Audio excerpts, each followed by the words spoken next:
പുറപ്പാട് 26 1 മുതൽ 37 വരെയുള്ള വാക്യങ്ങൾ.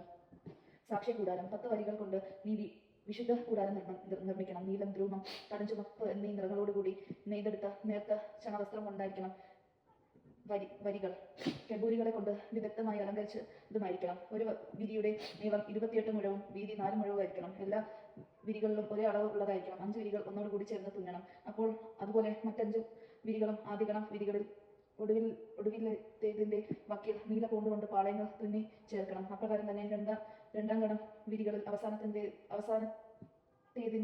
വക്കിലും ആദ്യത്തെ വിരിയിൽ 50 വളയങ്ങൾ ഉണ്ടാക്കണം. രണ്ടാം ഗണം വിരിയിൽ അവസാനത്തേയും വക്കിലും 50 വളയങ്ങൾ ഉണ്ടാക്കണം. വളയങ്ങൾ ഒന്ന് നേരെ ഒന്ന് വരത്തക്ക വിധത്തിലായിരിക്കണം. സ്വർണം കൊണ്ട് 50 കൊളുത്തുകൾ ഉണ്ടാക്കണം. ഗണം വരികളിലെ കൊളുത്ത് കൊണ്ട് യോജിപ്പിക്കുമ്പോൾ അത് ഒരു കൂടാരമാകും. കൂടാരത്തിന്റെ മുകൾ ഭാഗം മൂടുന്നതിനായി ആട്ടിൻ രോമം കൊണ്ട് 11 വരികൾ ഉണ്ടാക്കണം. ഓരോ വരിയിലും 30 മുഴം നീളവും 4 മുഴം വീതിയും ഉണ്ടായിരിക്കണം. 11 വിരികളും ഒരേ അളവിലായിരിക്കണം. 5 വിരികൾ യോജിപ്പിച്ച് ഒരു ഗണവും 6 വിരികൾ യോജിപ്പിച്ച് വേറൊരു ഗണവും ഉണ്ടാക്കുക. 6ാമത്തെ വിരി കൂടാരത്തിന്റെ മുൻഭാഗത്ത് മടിക്കുക. 1ാമത്തെ ഗണം വിരികളിൽ അവസാനത്തേതിന്റെ വക്കിലും 50 വളയങ്ങളും 2 ഗണം വിരികളിൽ അവസാനത്തിന്റെ വക്കിൽ 50 വളയങ്ങളും തുന്നി ചേർക്കുക. ഓടുകൊണ്ടുള്ള 50 കൊളുത്തുകൾ ഉണ്ടാക്കി അവ വളയങ്ങളിലൂടെ ഇട്ട് കൂടാരം ഒന്നായി യോജിപ്പിക്കുക. അവശേഷിക്കുന്ന ഒരു പകുതി വരി കൂടാരത്തിന്റെ പിന്നിൽ തൂക്കിയിടണം. മേൽവരിയുടെ നീളം ഓരോ വശത്തും അവശേഷിക്കുന്ന ഓരോ മുഴവും ഇരുവശത്തും മറയ്ക്കാനായി തൂക്കിയിടണം. ഇറക്കിയിട്ട മുട്ടാടിന്റെ തോല് കൊണ്ട് കൂടാരത്തിന് മൂടി ഉണ്ടാക്കണം. മൃദുലമായ തോല് കൊണ്ട് വേറൊരു ആവരണവും ഉണ്ടാക്കണം.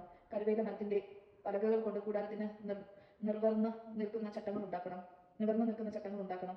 ഓരോ പലകയുടെയും നീളം 10 മുഴവും വീതി 1.5 മുഴവും ആയിരിക്കണം. പലകളെ തമ്മിൽ ചേർക്കുന്നത് ഓരോ പലകയിലും 2 കുടുമകൾ വീതം വേണം. എല്ലാ പലകകളും ഇങ്ങനെ തന്നെ ഉണ്ടാകണം. കൂടാരത്തിന് ചട്ടപ്പലകൾ ഉണ്ടാക്കണം. തെക്ക് വശത്ത് 20 പലകകൾ. 20 പലകളുടെ അടിയിലായി വെള്ളി കൊണ്ട് 40 പാദകൂടാരങ്ങൾ ഉണ്ടാക്കണം. ഓരോ പലകയുടെയും അടിയിലും 10 കുടുമകൾക്ക് 2 പാദകുടങ്ങൾ വീതം. കൂടാരത്തിന്റെ രണ്ടാം വശമായ വടക്ക് വശത്തേക്കായി 20 പലകകൾ നിയമിക്കണം. ഓരോ പലകയ്ക്കും ഇടയിൽ 2 വീതം വെള്ളി കൊണ്ട് 40 പാദകുടങ്ങൾ ഉണ്ടാക്കിയിരിക്കണം. കൂടാരത്തിന്റെ പിൻഭാഗമായ പടിഞ്ഞാറ് വശത്തേക്കായി 6 പലകകൾ നിർമ്മിക്കണം. കൂടാരത്തിന്റെ പിൻഭാഗത്ത് 2 മൂലകൾക്കായി 2 പലകകൾ ഉണ്ടാക്കണം. അവയുടെ ചുവടുകൾ അകന്നു നിൽക്കണം. മുകളിൽ അവ ഒരു വളയം കൊണ്ട് യോജിപ്പിക്കണം. 2 പലകൾക്കും ഇപ്രകാരം തന്നെ അവ 2 മൂല പലകകളായിരിക്കണം. അങ്ങനെ 8 പലകകളിലെയും ഓരോ പലകകളിലെയും അടിയിൽ 2 വീതം വെള്ളി കൊണ്ട് 16 പാദകൂടാരങ്ങൾ ഉണ്ടായിരിക്കണം.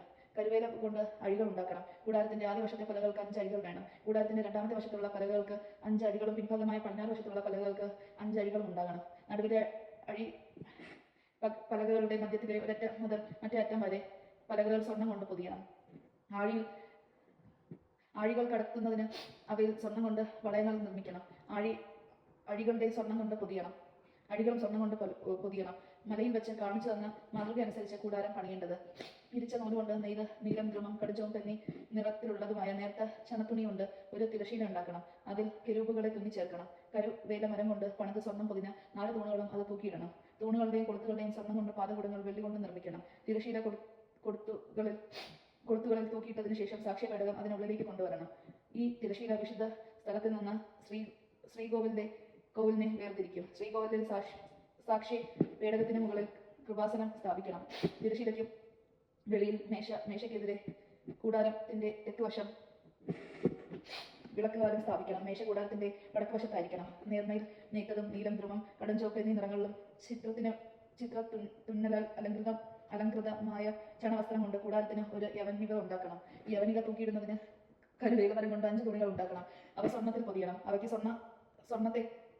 സ്വർണ്ണ കൊളുത്തുകളും ഓടുകളും കൊണ്ടുള്ള 5 പാദകൂടാരങ്ങളും ഉണ്ടായിരിക്കണം. ദൈവജനമാണ് നാം കേട്ടത്. നമുക്ക് ദൈവത്തെ സ്തുതിക്കാം. ക്രിസ്തുവിനെ സ്തുതി.